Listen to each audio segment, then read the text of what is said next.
조국 있잖아요. 조국. 예, 예. 조국을 처음부터 그렇게 지명하고 했던 것은 저가 안 되지 않습니까? 예? 제가 보기에는 네. 우선 조국이라는 사람은 이제 문재인 정부에서 버리지 못하는 이유를 저도 참 궁금한데요.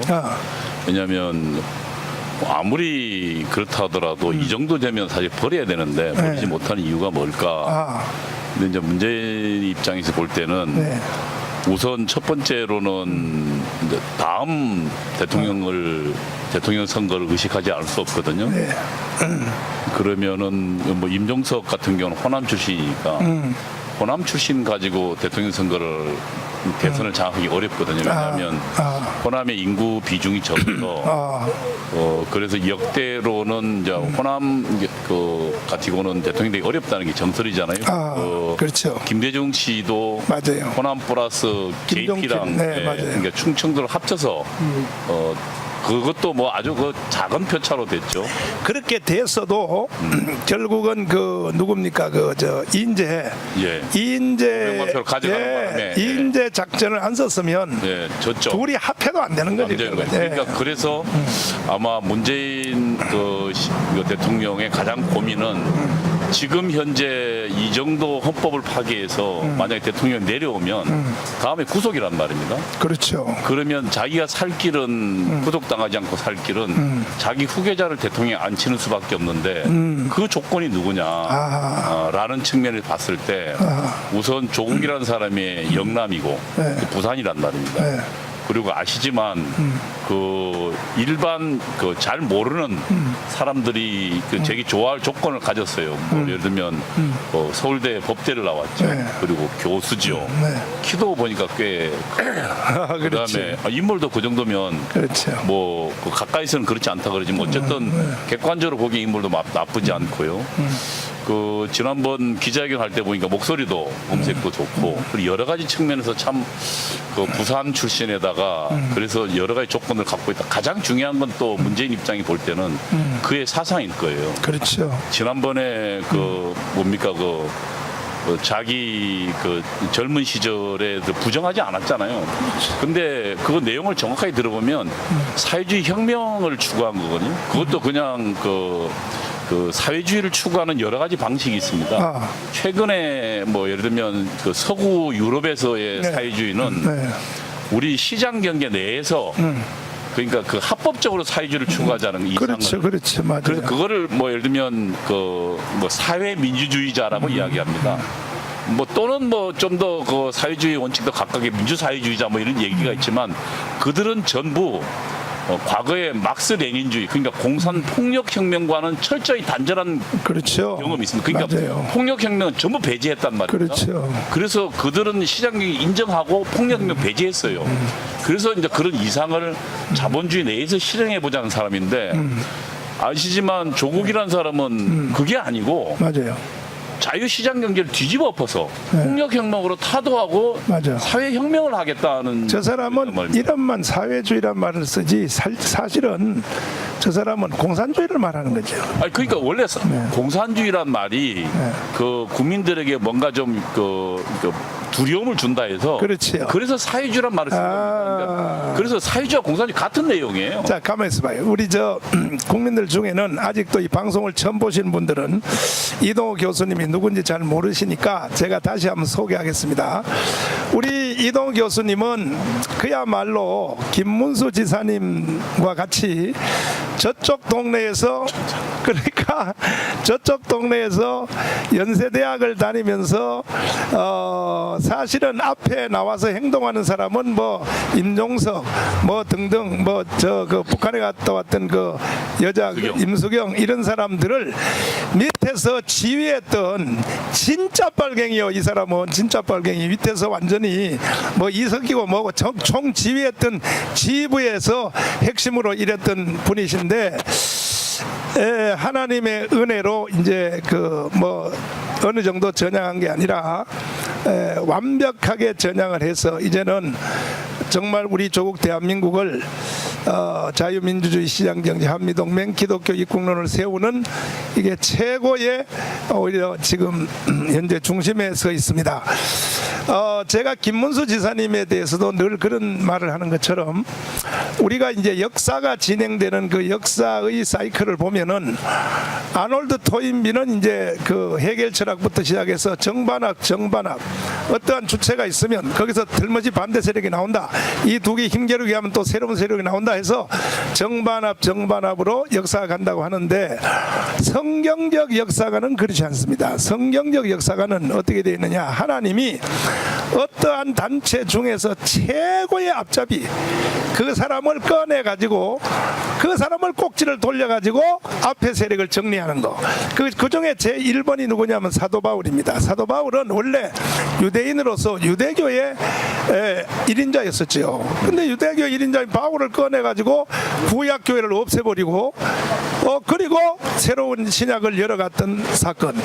그 다음에 이제 3세기경의 어거스틴인데 그때가 어거스틴이 마니교가 전 세계를 막 점령했는데 어거스틴이 마니교 1인자가 되었거든요.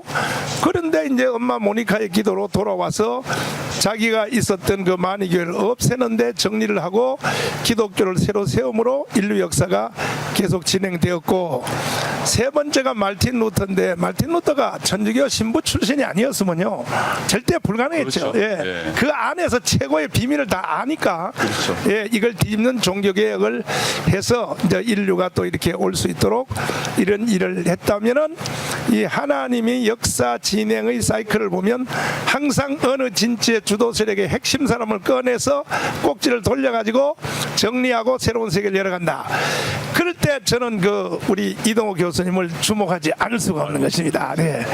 왜냐하면 그쪽 동네를 모르는 사람들은 정리할 수 있는 능력이 없어요. 우리 이동호 교수님은 뭐 거기에서 뭐 총 지휘했던 사람이니까.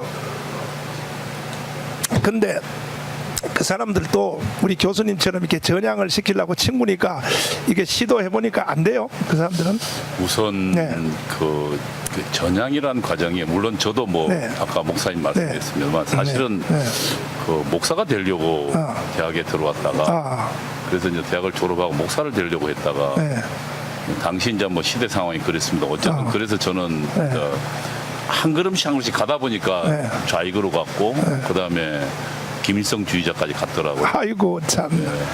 근데 정말 하나님의 은혜가 어쨌든 그럼에도 불구하고 청년 시절에 그러니까 젊은 그 중고등부 시절에 교회에서 갔던 그 예를 들면 그 여름 수련회 있잖아요. 그렇죠. 수련회 가면 새벽에 새벽기도 하잖아요. 그 하죠 다. 예, 근데 그 내용은 하나도 기억이 안 나고 그 친구들하고 손잡고 그 섬에서 새벽에 먼동이 들 때 기도했던 기도했던. 관계들 그런 것들이 항상 저를 붙잡고 있었어요. 그러다가 결국 결정타에 아니다라고 하면서 이제 했는데 한 10년 넘어 걸리더라고요. 아이고. 전향이라는 그렇게 어려운 일이 어려워요, 왜냐하면 어려워요. 뭔가 아니라고 느끼기 시작하면서부터 10년이 넘게 걸렸고 그리고 한 3년이라는 기간은 아예 그냥 그 국립중앙도서관 있잖아요. 네, 거기에 그렇죠. 매일 아침 오전 9시에 가서 6시까지 그 전에 내가 봤던 걸 전부 다시 검토했어요. 그리고 한 3년을 기간 동안에 검토하면서 최종적으로 내가 틀렸다. 이 사람이 한번 어떤 사상이나 생각을 가지게 되면 그렇군요. 그것을 바꾼다는 게요. 정말 그러니까 과거에 이제 지금 친구들은 거의 대부분 우리 사회에 적응해서 잘 사는 친구들이 굉장히 많아요. 그런데 정작 중요하게 들어가서 머릿속은 아직도 그런 찌꺼기들이 남아있어서 근데 거기서 뭘 배웠기 때문에 그렇게 나오기 힘들어요. 뭘 배웠어요 거기서? 거기서는 가장 중요한 건 우선 일단 교수님이 거기에 빠져들어가는 과정을 좀 한번 설명 다시 한번 해보자고요. 자, 연세대학 들어갔다 입학했는데 누구한테 보섭됐어요? 포섭이라기보다는 저는 당시에 젊었으니까 예, 전두환 대통령에 대해서 불만이 많았어요. 다 그랬어. 그리고 맨 처음에 5월 광주라는 그 선동을 들었어요. 그 당시에 이제 뭐 여러 가지 뭐 포스터나 뭐 이런 것들이 그렇죠, 나오면서 삐라들이 나오면서 그렇죠. 젊은이들을 뭐 지금 생각 다 거짓말이지만 뭐 처녀의 젖가슴을 칼로 뭐 유방을 도려냈다는 맞아, 등, 맞아, 그다음에 그 아기 있는 산모의 야. 배를 갈랐다는 네. 등, 뭐 그런 얘기를 듣고는 어. 도대체가 참을 수가 없었어요. 그렇죠. 그게 사실이라면. 네, 사실이라면. 그래서 뭔가 좀 이 내용을 좀 더 알아봐야 되겠다. 그리고 우리 사회가 뭔가 정의로운 사회로 가야 되는데, 그리고 약자들이 뭔가 좀 그래도 살만한 세상이 가야 되는데, 그게 신앙적 처음 생각이었어요. 그렇죠. 가야 되는데 뭔가 정의로우지 못하다라고 해서 맨 처음에 이제 그 들어가기 시작해서 들어가서 맨 처음 배운 게 역사관이었어요. 그 역사교육이 굉장히 중요한 게 그 당신이 이제까지 알았던 이승만, 박정희는 이승만은 미국의 앞잡이고 그 누구한테 배웠어요? 그 책에서 배웠죠. 그 선배들하고 선배? 네, 토론하면서 선배 이름 못 밝혀요? 해방 전후사의 뭐 인식 이래 가지고 네. 최장직 교수? 최장직 교수는 고대고요. 고대고. 그때는 이제 그 학생운동 구조가 뭐냐면 보통 1학년이 들어오면 3학년이 가르쳐요. 3학년이 가르쳐요. 육군사관학교 똑같네. 네, 그리고 뭐 예를 들면 2학년 그러니까 이런 식으로 그래서 1학년 떨어져서 가르치거든요. 근데 저희 때는 하여튼 그때 제가 이제 그 서클에 들어갔는데 기독교 서클에 당시 이제 지금 생각해 보면 그 기독교 서클도 전부 좌익으로 다 물들어 있어요. 근데요, 그쪽에 모든 내가 여러 사람들한테 수백 통로를 통해 들어봤는데 해방 전후사 인식이란 말을 안 하는 데가 없더라고요. 근데 그게 결국 거기 하나의 그것이 교과서적인 주제가 됐는데, 교과서였어요. 네, 교과서죠. 네. 근데 해방 전후사에 그걸 한번 설명해 보세요. 뭐가 해방 그러니까 이제 전후사? 우선 그 당시 뭐 제가 한번 안내할게요. 자, 1945년 8월 6일 날 히로시마 원자탄 터졌죠. 네. 그거는 동의하는 거죠. 네. 거기도 북한까지도 3일 후에 8월 9일 날 나가사키에 터졌죠. 이것까지도 북한은 미국이 한 일에 대해서 동의하는 거 아닙니까? 한국 학생들도 다 동의하고. 사실이니까. 예, 거기까지 사실이니까. 그 다음에 자, 그 후에 뭐냐. 한국이 이제 진공 상태에 있었을 때 해방은 됐는데 국가를 누가 세울 것이냐 이 문제가 생겼지 않습니까? 생겼을 예. 때 그때에 이제 내가 해방 전후사 인식책을 보니까 그러면 미국이 히로시마 원자탄 나가사키 데리고 난 뒤에 한국은 우리끼리 잘 살게 놔둬야지 왜 오키나와에 있는 미군이 왔느냐 이것을 첫째 문제 제기를 하더란 말입니다. 내 책에 보니까 맞죠? 언제 그것도 보셨어요? 아이, 내 맞지 나도 이거 공부 안 할 수가 없지. 그래서 모든 이 그 교리의 핵심은 뭐냐? 왜 오키나와에 미군이 왔느냐? 왜 왔냐? 온 이유는 일본군을 쫓아내고 그 자리도 맨 그 자리입니다. 용산 그 자리가 일본군 사령부가 있었던 자리 아니었습니까? 예. 그 사람 쫓아내고 자리도 그 자리에 미군이 들어와서 일본의 제국주의로부터는 미국이 꺼내주고 결국은 내 말 잘 들어. 지금부터 우리가 너희들을 제국화할 거야. 해서 미군이 여기 와 있다는 것은 일본으로부터는 우리가 해방되었으나 미국 제국주의로부터는 아직도 우리가 해방되지 못했다. 이게 해방 전후사 인식의 골격 핵심입니다. 핵심이죠. 핵심이요. 그러면 이게 식민지라는 거예요. 식민지죠. 예, 예. 우리가 조선 남한이 예. 미제국주의자의 식민지인데 그렇죠. 그래서 네. 일제는 일제 식민지였고 그렇죠. 그다음에 미제가 들어와서 네. 미제국주의죠. 네. 미제국주의에 들어서 우리 지금 남한이 맞죠. 식민지가 되었다는 맞아요. 그 논리입니다. 그 논리죠. 예, 예. 이게 북한도 오면 그걸 가지고 계속 한국에 있는 젊은이들을 그렇게 교육하고 또 학생권에서 그리고 뭐 그 뭡니까 그 교과서에 네. 그 전에 그런 게 실린 적이 있어요. 네. 저희가 뭐 문제 제기를 했습니다만 그래서 그 사진은 내렸습니다만 네. 그 현대사의 네. 맨 첫 장면에 뭐가 나오냐면 그 아까 목사님 설명한 것처럼 그 용산에 네. 그 미군기가 올라가 있는 그 사진을 밑에 설명이 뭐라냐면 일장기가 내려간 자리에 성조기가 올라가다. 기가 막히는데 그게 이제 그 이야기예요. 그러니까 그 얘기죠. 일제 식민지가 끝나고 미제 식민지가 되었다. 그래서 지금 예를 들면 강점기란 말을 쓰잖아요. 그렇죠. 지금 모든 언론에 사회가 강점기란 말 다 써요. 다 그런데 쓰니까. 이 말은 네. 우리가 만든 말이 아닙니다.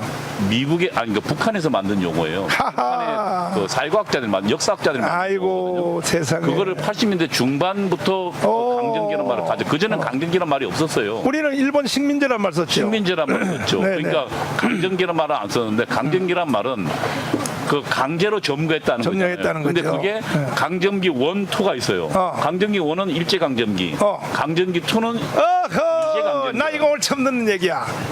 그러니까 강점기라고 하는 말을 쓰는 것은 일제시대 때 일본 놈들에게 강점을 당했고 그 말을 하려고 하는 게 아니라 지금은 미제로 미국에 강제 점령당해 있다. 주인이 바뀌었다는 얘기를 하고 있는 거예요. 이야, 세상에 그렇게 하려고 요놈들이 지금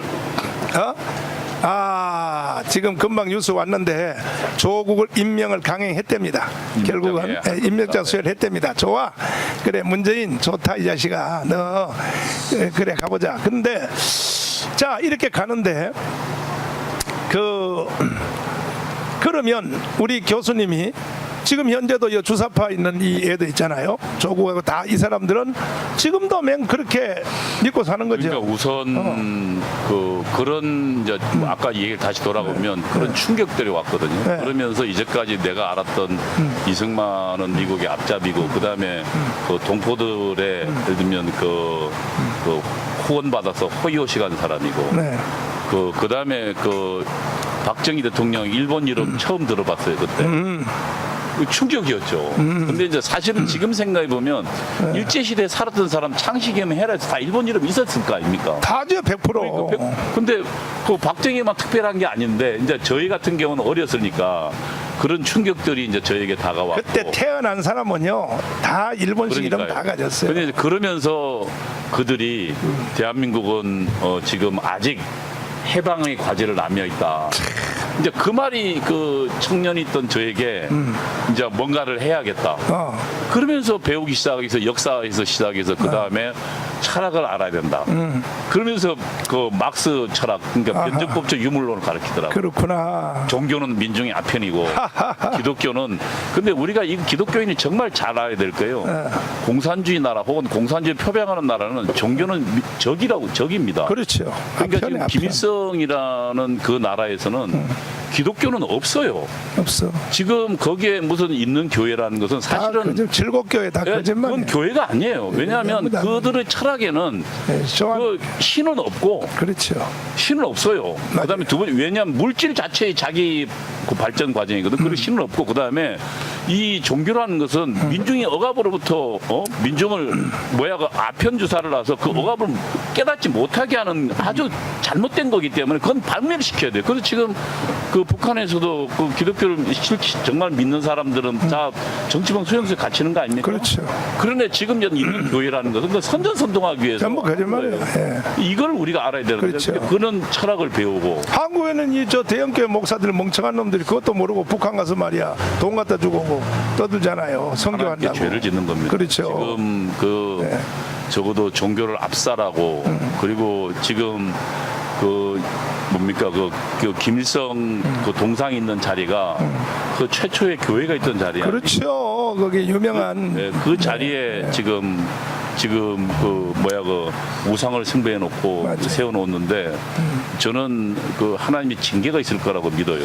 자, 그래서요. 지금도 문제는 교수님은 전향에서 나왔지만은 현재 문재인 그다음에 바치고 있는 조국이 그다음에 임종석이 현재 있는 또 여러 비서관들 이 사람들은 지금도 한국이 특별히 문재인 이 한 사람 대통령 이 사람은 지금도 결국은 대학 다닐 때 배웠던 해방 전후 인식사에서 일본으로부터는 해방이 되었으나 다시 미국이 와서 우리를 강점하고 있다.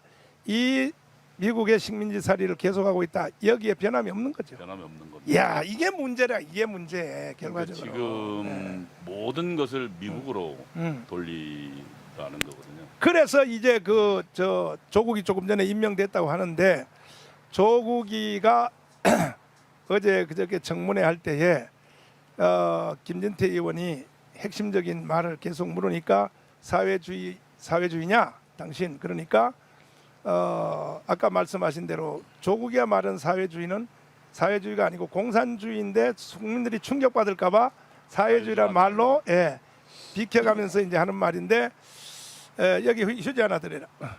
그래서 결국은 자기가 입으로 나는 사회주의자였었다. 그러니까 이제 공산주의였었다라고 시인을 했고 시인했죠. 그다음 말이 이제 뭐냐? 그럼 전향했냐? 끝까지 대답 안 하더라고요. 그거는 내가 대답할 말이 아니라 그러면서. 그러니까 이제 전향이라는 네. 건 아직 목사님 아시지만 예, 사도 바울 사도가 예, 그 예수를 믿는 신도들을 탄압하고 예, 그들을 잡으러 가다가 예. 180도 돌아섰잖아요. 그렇죠. 그리고 실제로 그것을 선교하고 목숨을 걸잖아요. 그렇죠. 그게 전향이거든요. 다메섹에서. 180도 돌아서는 걸 말하는 맞아요. 그러니까 그러면은 음. 그 사회주의를 공산주의를 추구하다가 음. 이것이 틀렸다라고 음. 느끼고 음. 그리고 공산주의를 폐기하는데 앞장서야 전향입니다. 그렇죠. 전향이란 맞아. 그러니까 저도 맞아. 그동안 숱한 오랜 세월을 겪으면서 공부하고 고민하면서 느낀 것 중에 하나가 결국은 사회주의는 틀렸다. 아시다시피 소련이나 그 동구 유럽이 이미 나왔잖아요. 아, 그러니까 전향을 했나 안 했나를 뭘 보면 아냐면 입으로 전향했다는 말까지도 믿을 수 없고 전향했다면 지금 현재 있는 주사파나 북한의 이 모든 것을 타도하는데 앞장서야 그게 전향 완전한 전향으로 볼 수 있다. 전향이죠. 아, 왜냐하면 그렇군요. 그 지금 아시다시피 자신의 생각을 180도 바꾸는 건데 틀렸으면 그 틀렸던 것이 부끄러워야 됩니다. 그렇죠. 맞아. 그러니까 저도 맞아. 과거에 학생 운동 했다는 사실이 부끄러워요. 그렇구나. 물론 젊은 날이었지만 어쨌든 그러나 좀 더 따져보지 않았고 그리고 또 그것을 좀 더 깊숙이 생각해 보지 않고 맞아. 그네들의 몇 줄 책에 선동당해서 거기에 깊이 빠졌다는 게 부끄러워요. 우리 기독교에서도 이제 우리가 세상에서 죄짓고 막 살다가 이제 본 어게인 거듭나면 네. 세상에서 했던 모든 일에 대해서 우리가 부끄럽게 생각하잖아요. 그렇죠. 하나님께 회개하고 눈물 흘리고 그래 간증을 하면서 정말로 나는 이게 죄인 중에 죄인이다. 나는 이렇게 이제 사도 바울이 말 그렇게 돼야 되는데 지금 우리나라 주사파들은 임종석이도 먼저 번에 국회에서 그 비서실장 할 때에 국회 청문회 때 끝까지 말을 안 하더라고요. 그러니까 자신의 공산주의 활동이 네. 부끄러운 것이 되지 않으면 그 그 사람의 생각 속에는 아직 그 전향했다고 볼 수는 없는 거죠. 그렇죠. 네. 그러면은 그리고 조국도 마찬가지죠. 조국은 뭐 말을 이상하게 돌리던데 경제 민주화라는데 네. 제가 보기에는 지금 이제 그가 그 말장난을 하는 거거든요. 그러니까 공산당의 가장 것 중에 하나가 용어 혼란 전술이에요. 그러니까 공산주의를 말하다가 사람들이 두려워하니까 사회주의라는 말로 바꿔서 네. 뭔가 우리 사회가 전부 더불어 사는 것으로 예?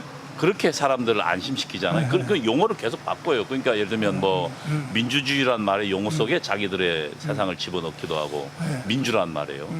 그러니까 그런 용어 혼란 전술인데 그 아시다시피 그 조국이 했던 사회주의는 곧바로 그 모든 사적인 그 사유재산을 철폐하자는 거거든요. 그렇죠.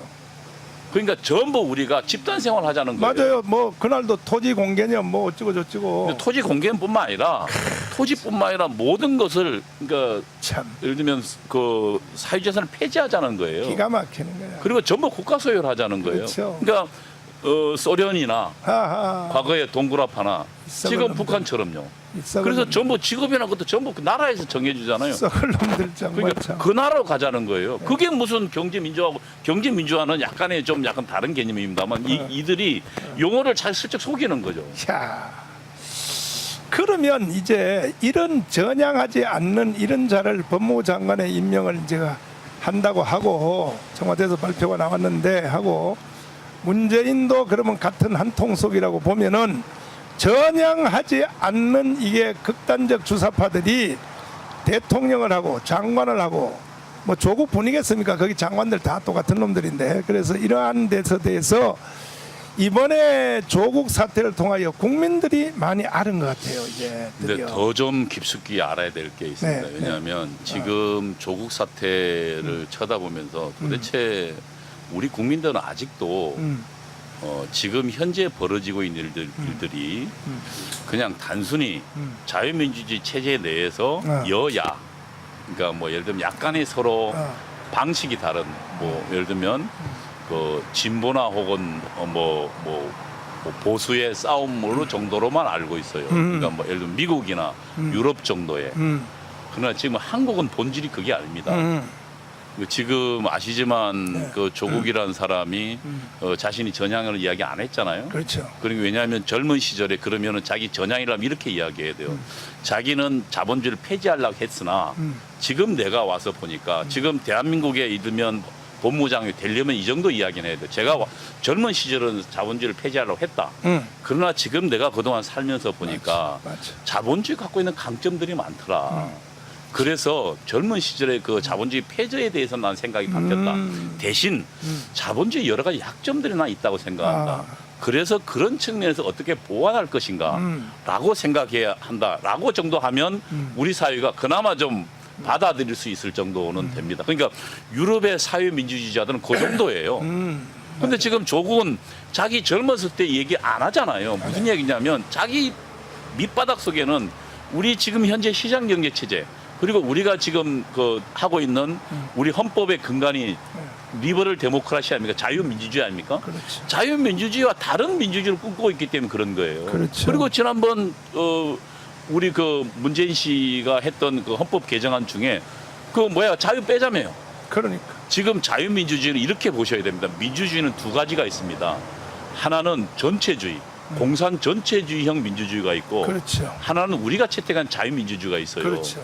그래서 그냥 민주주의 말 속으면 안 돼요. 그렇죠. 맞아. 우리가 채택한 민주주의만이 우리 인류를 발전시키고 오늘날 우리를 행복의 나라로 끌고 왔어요. 그렇죠. 그리고 자유와 재산을 보장해 줬다고요. 맞아요. 그러나 공산이 채택하는 그런 전체주의적 민주주의는 인간을 최악의 나라로 만들었다고요. 그렇죠. 근데 지금 문재인도 그렇고 문재인이 그 하고 있는 그 많은 사람들이 추구하는 거는 지금 우리 리버럴 데모크라시인가 근본적 질문을 던져봐야 됩니다. 우리 자유민주체가 아니라는 거예요. 거기에 우리는 경각심을 가져야 되고 그래서 노재봉 총리를 비롯한 그 한국 자유회의는 이미 2016년도에 어떤 얘기를 2017년도인가요? 2월에 예. 지금 체제 전쟁을 벌이고 있다. 그렇지. 맞아. 그러니까 지금 한편으로는 자유민주주의 체제와 맞아. 그리고 전체주의 간의 전쟁이 벌어지고 있다. 맞아. 저는 지금 현재 이 문제의 본질은 자유 대한민국 그러니까 자유민주주의 체제 내에서 약간의 방법을 가진 여야의 싸움이 아니라 적어도 자유민주주의와 다른 체제 간의 치열한 물러설 수 없는 경쟁을 벌이고 있는 게 현재 오늘날 2019년도 오늘날 지금 현실이다. 이거 내용을 알아야 지금 왜 문재인 대통령이 저렇게 고집하면서 사상도 불분명하고 그다음에 혁명을 아직 포기도 안 한 친구를 저것도 가장 중요한 법무장에 앉히는가 기가 막혀. 라는 사태를 이해할 수 있어야 된다. 그러니까 결과적으로 이제 여기서 이제 선을 하나 그어야 되는데 그래도 조금이라도 우리가 기다린 것은 인간이라면 한국에서 태어났고 대한민국이 주는 옷을 입고 밥을 먹고 대한민국의 제도화에서 공부까지 한 놈들이 그래도 설마 북한식 공산주의로까지는 가려고 하지 않겠느냐 하고 기다려왔는데 이번에 조국 사태를 보고 나니까 저 사람들은 구제불능이다. 절대로 돌아설 사람이 아니고 저 사람들은 임종서이가 국회 가서 그때 그렇게 전희경이가 네? 그렇게 집요하게 말 한마디만 하라고 난 주사파 안 한다. 이 시간 이후로 나는 이 시간 이후로는 주사파를 안 한다는 말 한마디만 하라고 그렇게 말을 하는데도 안 하더라고요. 그래 보면 조국도 그렇고 또 임종석도 그렇고 여기 청와대 들어가는 모든 비서들도 요것은 꼭 종교적 신념 이상의 자리를 벌써 자로 있기 때문에 이번에 이제 결판이 다 났고 그렇다면 이제 우리 할 일은 뭐냐 쳐내야 됩니다. 이제는 뭐 더 이상 어떻게 뭐 시간을 둘 필요도 없고. 목사님 지금 아시지만 그 48년도 건국 이래 네. 그 이승만 박정희 대통령을 거치면서 네. 우리가 70년간 만들어 놓은 이 자유 대한민국이 그렇죠. 지금 2년 만에 존폐의 기로에 와 있습니다. 그렇습니다. 목사님이 잘 지적하시지만 경제는 지금 엉망이죠. 외교 지금 뭐 엉망 왕따가 돼 있죠. 그다음에 뭐 보호 해체하죠. 목사님이 아주 7가지 너무 잘 정리하셔서. 네. 네. 근데 지금 이게 그 쌓는 건 만드는 건 어렵지만 무너뜨리는 건 쉽습니다. 그러니까요. 저는 정말 이 시점에서 저희가 문재인 정부를 기필코 퇴진시키겠다는 결심을 가질 때만이 그렇죠. 저는 우리가 이 위기에 탈출할 있다고 생각이 들어요. 네. 그래서 저는 목사님이 이 그 농성을 벌이고 있는 것을 전적으로 지지합니다.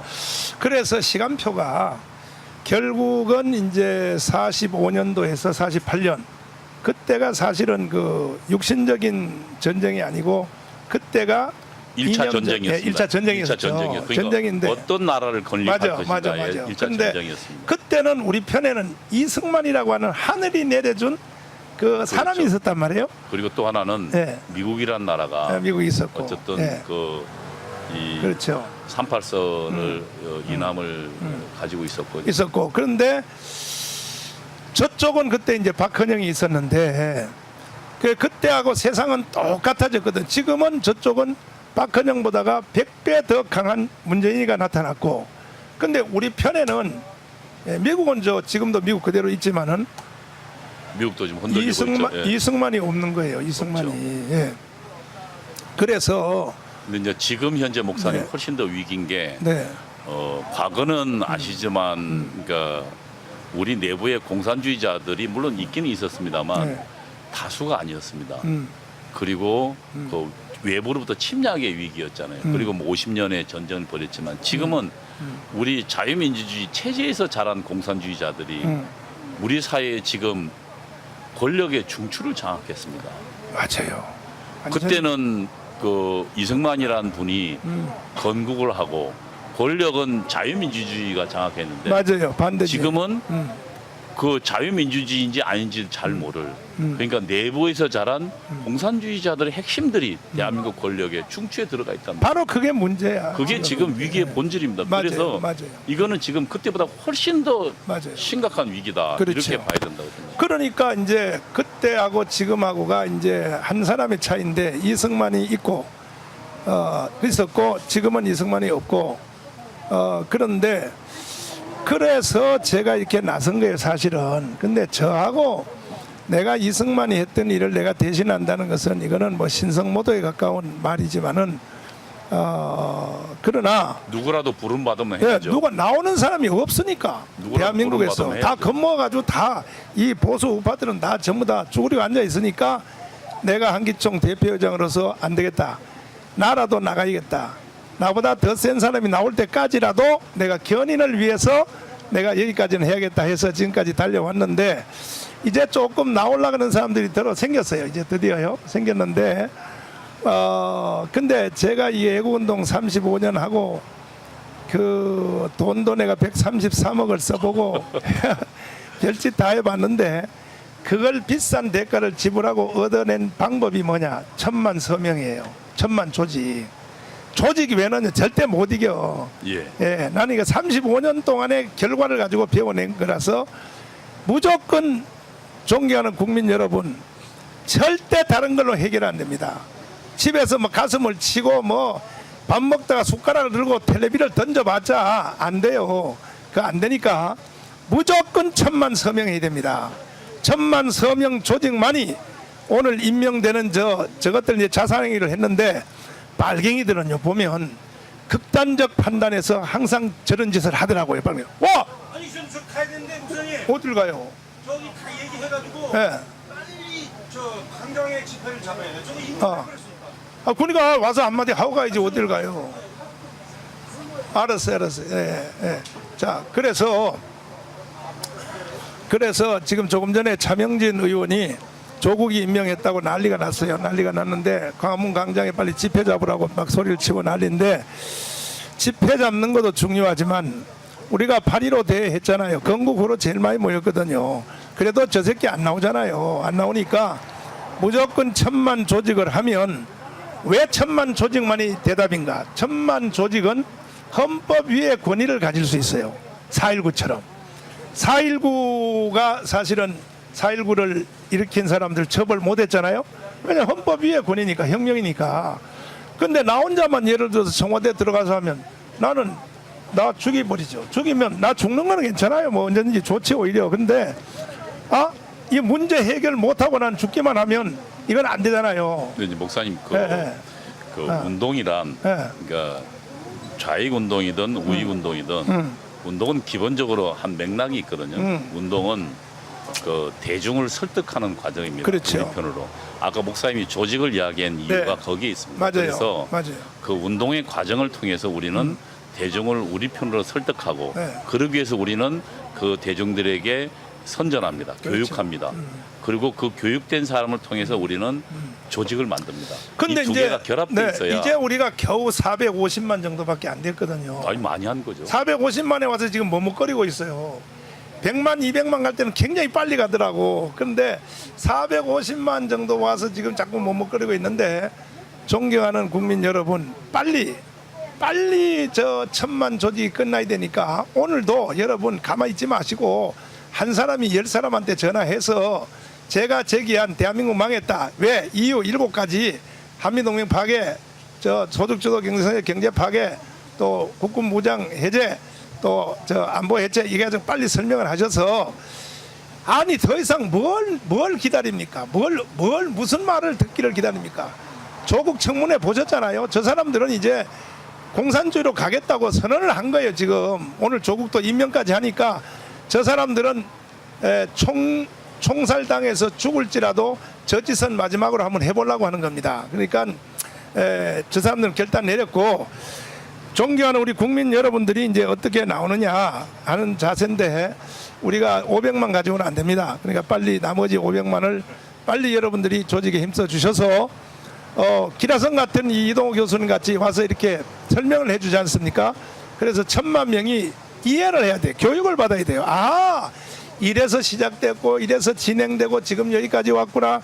저놈들이 어디로 가려고 하는구나. 조선민주주의인민공화국으로 가려고 하는구나. 김정은한테 이 나라 갖다 바치려고 하는 이 의도를 자세히 우리 국민들이 이해를 해야 되기 때문에 여러분 1000만 서명에 오늘도 여러분이 빨리 해주시고 또 전국의 253개 지부장 여러분 추석이 왔다고 나사가 불리면 안 돼요.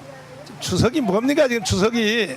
난 추석 때도 계속 여기서 방송하려고 그래요. 여러분 그러니까 253개 지역위원장 여러분 빨리 그 제가 여러분들에게 말씀드린 대로 만 곳의 포인트에다 2명씩을 딱 세워서 예? 그 2만 명이잖아요. 2만 명 세워서 그 만 곳에서 하루에 100장만 받으면 이틀이면 끝나버려요. 혼자서 그렇게 뭐 10,000장, 50,000장 받았다고 그거 안 돼. 안 되니까 제가 말씀드린 대로 빨리 여러분 지역구에서 시장터, 버스 정거장, 그 다음에 슈퍼마켓 여기다가 빨리 사람을 세우시라고. 사람들이 전 국민이 길거리 나와서 100m만 걸어가면 서명한 사람 저기도 있네. 또 100m 여기 또 있네. 이렇게 전국에 이 기구를 만들어 달라는 거예요. 빨리빨리 해주세요. 여러분 빨리빨리 해주시고 광고 말씀을 드리면 추석 연휴 첫 번째 날 다시 말해서 목요일입니다. 목요일 날은 여기에 그 우리 서명위원장님들과 함께 더불어 또 청와대 진입하려고 지금 자원서 내신 1115명 목숨을 그날 죽겠다고 나선 분들을 합해서 여기 용산에 있는 애니센터 아시죠? 그걸로 다 모여주시기를 바랍니다. 제가 여러분들에게 아주 비밀 여러분들에게 드릴 말씀이 있기 때문에 그쪽으로 총 직결해 주셔서 반드시 이번에는 이 해결해야 됩니다. 이대로 넘어가면 큰일 나버립니다. 큰일 나버립니다. 자, 그래서 우리 교수님 오늘 바쁘신데도 예. 또 와주셔서 우리 마무리 말씀 한마디 한번 해주시고 네. 그 우선 네. 이 위기를 해결하는 가장 큰 길은 네. 깨어나는 것입니다. 우선 내가 깨어나고 깨어나려면 알아야 합니다. 네. 현재 이 본질이 단순히 여야 간의 그런 경쟁이 아니라 네. 대한민국 체제와 공산 전체주의 체제 간에 네. 물러설 수 없는 체제적 전쟁이라는 것을 우선 첫 번째 알아야 되고 네. 그 내용을 알고 내 이웃에게 설명하고 네. 전파하고 그리고 아까 목사님대로 말씀대로 서명하고 조직하는 그 과정을 통해서 우리는 문재인 정부를 퇴진시킬 수 있을 거라고 생각합니다. 네.